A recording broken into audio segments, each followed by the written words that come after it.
నమస్కారం. 7వ తరగతికి స్వాగతం. చరిత్రలో అతి గొప్ప సామ్రాజ్యమైన మొఘల్ గురించి ఈనాటి మొఘల్ సామ్రాజ్యం 2వ భాగం అనే పాఠంలో తెలుసుకుందాం.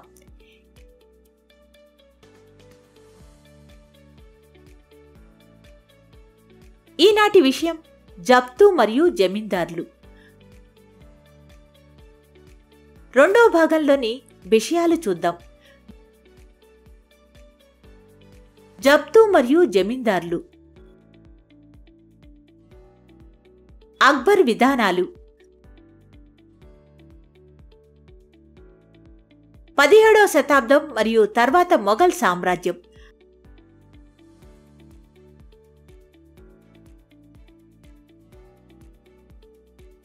హైదరాబాద్ ఆసఫ్ జాహీలు 1724 నుంచి 1948. సర్దార్ సర్వాయి పాపన్న. పాఠంలోనికి ముందుకు వెళ్లే ముందు కొన్ని ముఖ్యమైన విషయాలను చూద్దాం. ముఖ్య పదాలు. జప్తు. జప్తు అన్నది మొఘలుల కాలంలో ప్రవేశపెట్టబడిన రెవెన్యూ వ్యవస్థ.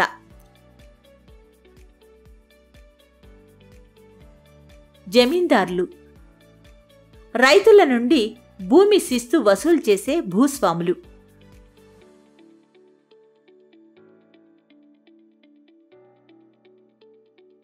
సుల్హాయ్ ఈకుల్ విశ్వశాంతి అని అర్థం. ప్రముఖ నాణ్యతలో ఉత్తమమైనవి. భావనా చిత్రపటాన్ని గమనించండి.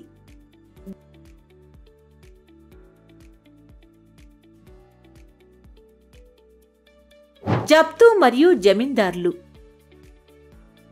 మొఘల్ పాలకులు రైతులు పండించే పంటలపై శిస్తు వసూలు చేయడం ద్వారానే ముఖ్యంగా ధనాన్ని సంపాదించేవారు. రెవెన్యూ మంత్రి అయిన తోడర్మల్ క్రీస్తకం 1570 నుండి 1580 వరకు ఒక అధ్యయనం చేసే జప్త్ అనబడే పద్ధతిలో ప్రతి ఒక్క రకం పంటను శిస్తును ధన రూపంలో నిర్ణయించి వసూలు చేయడం మొదలుపెట్టాడు. ఈ పద్ధతిని భూములు సర్వే చేయబడి మరియు రికార్డులు సరిగా నిర్వహించబడిన ప్రాంతాలలో మాత్రమే అమలు చేశారు. అయితే గుజరాత్ మరియు బెంగాల్ ప్రాంతాలలో చేయలేకపోయారు. రైతులు గ్రామాలలోని ముఖ్యులు లేక పెద్ద మనుషులకు తమ శిస్తులు కట్టేవారు. వీరిని మొఘలులు జమీందారులు అని పిలిచేవారు. జమీందారీ అధికారం వారసత్వంగా వచ్చేది. వీరికి సాయుధ అంచర్లు ఉండేవారు. వారు జాగీర్దార్ల నుండి కప్పం మరియు రైతుల నుండి రుసుము వసూలు చేసేవారు. జమీందార్లు మొఘల్ అధికారుల వద్ద స్థానిక ప్రజలకు ప్రతినిధులుగా పనిచేసేవారు. కొన్ని ప్రాంతాలలోని బలమైన జమీందారులు మొఘలుల పాలనకు వ్యతిరేకంగా ఉండేవారు. వీరి వల్ల 17వ శతాబ్దం తర్వాత ఈ సామ్రాజ్యం బలహీనపడింది.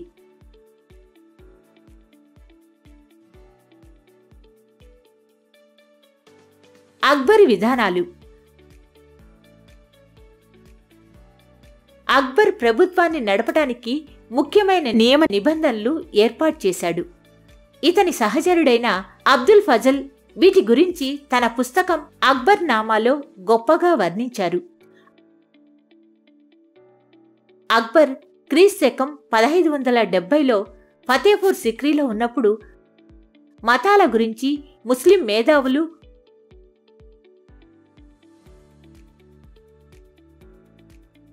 హిందూ పండితులు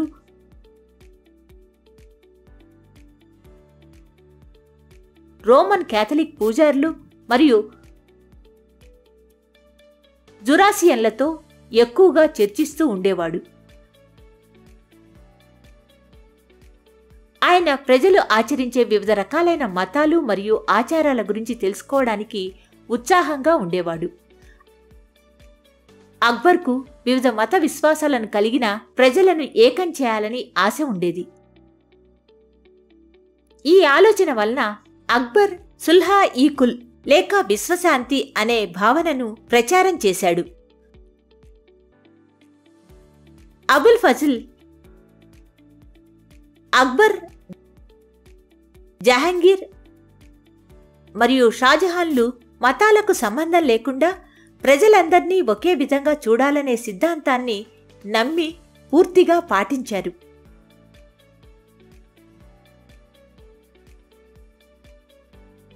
అక్బర్ తర్వాత కాలంలో ఔరంగజేబ్ ఈ విధానాన్ని మార్చివేసి కేవలం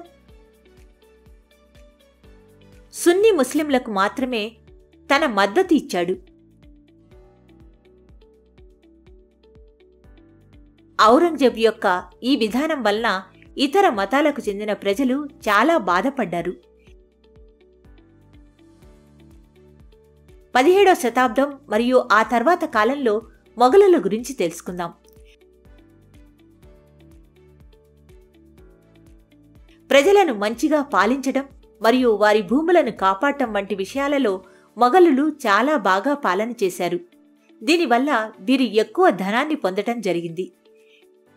విదేశీయులు ఆ కాలంలో దేశం చాలా సంపన్నంగా ఉందని నమ్మేవారు. అయితే ధనికులకు మరియు పేదలకు మధ్య ఎక్కువ అంతరాలు గమనించినప్పుడు వారు ఆశ్చర్యపోయేవారు. షాజహాన్ యొక్క 20వ సంవత్సరపు పాలనకు సంబంధించి పత్రాలలో చాలా తేడాలు గమనించడం జరిగింది. 20వ సంవత్సరపు షాజహాన్ పాలనలో మొత్తం మున్సబ్దార్లలో కేవలం 5.6% ఉన్న 445 ప్రముఖ మున్సబ్దారులు సామ్రాజ్యపు రాబడిలో 61.5% పొందటం జరిగింది.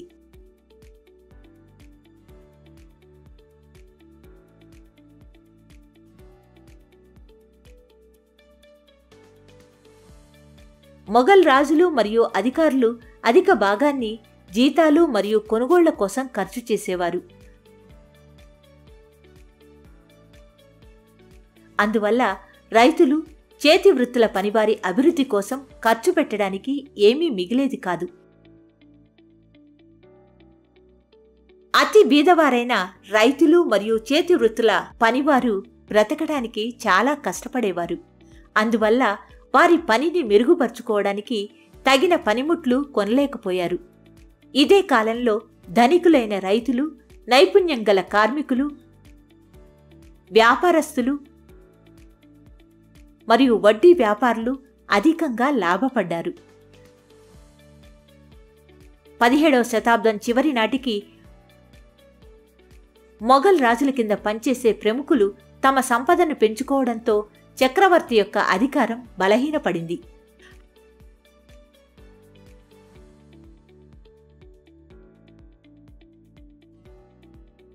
హైదరాబాద్ మరియు అవధ్ ప్రాంతపు బలవంతులైన సామంత రాజులు సొంత రాజ్యాలు స్థాపించుకుని వారి ప్రాంతాలను వారే పాలించడం మొదలుపెట్టారు. 18వ శతాబ్దపు కాలానికి ఈ బలమైన చిన్న రాజ్యాలు తమ రాజకీయ గుర్తింపును పెంచుకున్నాయి. అయినప్పటికీ ఢిల్లీలోని మొఘల్ చక్రవర్తి ఆధిపత్యాన్ని వారు గుర్తించేవారు. హైదరాబాద్ ఆసఫ్ జాహీలు 1724 నుంచి 1948 గురించి తెలుసుకుందాం.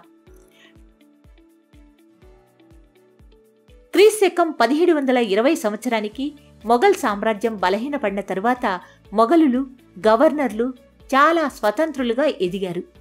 అందులో నిజాం ఉల్ ముల్క్ అని పిలువబడే చిన్ కాలిజ్ ఖాన్ అనేవారు క్రీస్తు 1724లో హైదరాబాద్ కేంద్రంగా అసఫ్ జాహీ రాజ్యాన్ని స్థాపించాడు.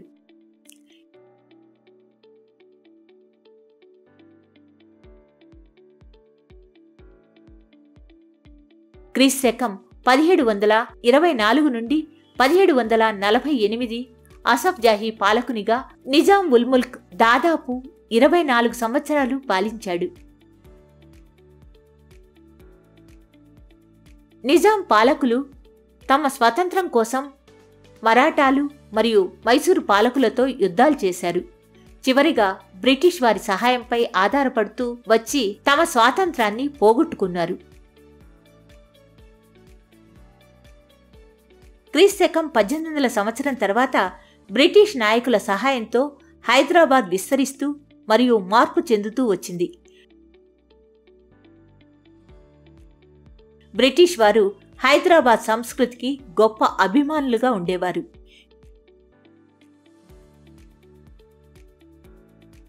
క్రీస్తకం 1853 నుంచి 1883 వరకు నిజాం వద్ద ప్రధానమంత్రిగా పనిచేసిన సాలార్ జంగ్ ఆధునికత గురించి బ్రిటిష్ వారి వద్ద చాలా నేర్చుకున్నాడు.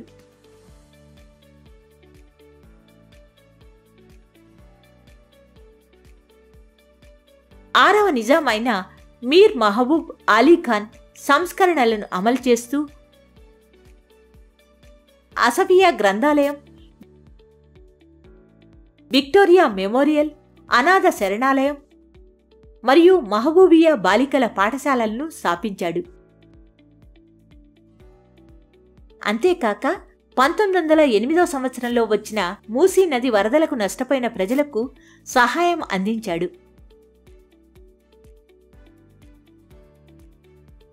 అయితే ప్రగతి కోసం పాలనలో సంస్కరణలు కావాలని అందరూ కోరినప్పటికీ 7వ నిజాం భూస్వామిక అధికార పద్ధతిని నిలబెట్టుకోవడానికి కట్టుబడి ఉండేవాడు. మీకు ఈయన గురించి తెలుసా? సర్దార్ సర్వాయి పాపన్న అనే ముఖ్యమైన వ్యక్తి తెలుగు ప్రజల కోసం పోరాడినాడు. ఆయన ధైర్య సాహసాల గురించి తెలుసుకుందాం. సర్వాయి పాపన్న వరంగల్కు చెందిన ఒక యోధుడు. ఈయన క్రీస్తకం 1687 నుండి 1712 వరకు ఖిలాస్పూర్లోని ఒక కోటను జిల్లా కేంద్రంగా చేసుకుని ఒక గొరిల్లా సైనిక దళాన్ని ఏర్పాటు చేసుకుని తెలంగాణను పాలించాడు.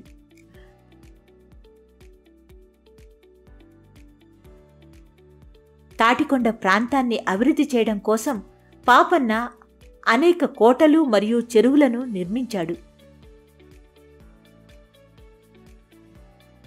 యుద్ధాలు చేయడానికి కావలసిన ధనాన్ని సేకరించడం కోసం సుబేదార్లు, జమీందార్లు మరియు భూస్వాములపై దాడి చేశాడు.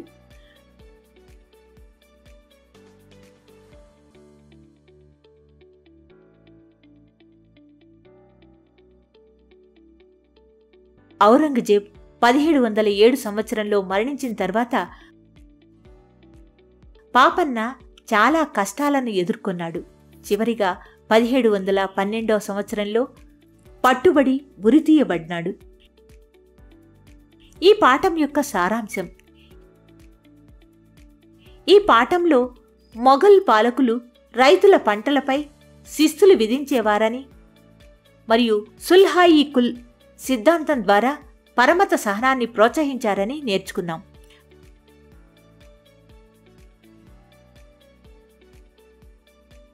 పదిహేడవ శతాబ్దం చివరిలో మొఘలుల వద్ద పనిచేసే ప్రముఖుల సంపద ఎక్కువ కావడం వల్ల చక్రవర్తి అధికారం బలహీనపడింది. దానివల్ల కొత్త చిన్న రాజ్యాలు స్థాపించబడ్డాయి. సర్వాయి పాపన్న క్రీస్తకం 1687 నుంచి 1712 వరకు ఖిలాస్పూర్ కేంద్రంగా ఒక గొరిల్లా సైన్యాన్ని తయారు చేసుకుని తెలంగాణను పాలించాడు.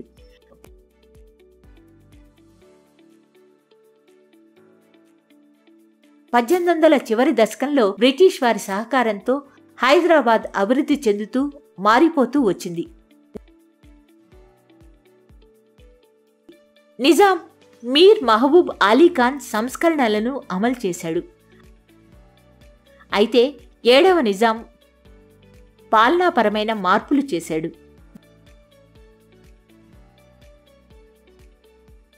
భారతదేశంలో బ్రిటిష్ సామ్రాజ్యం గురించి వచ్చే పాఠంలో నేర్చుకుందాం. ఆశ్రయ ఆకృతిని చూసినందుకు ధన్యవాదాలు.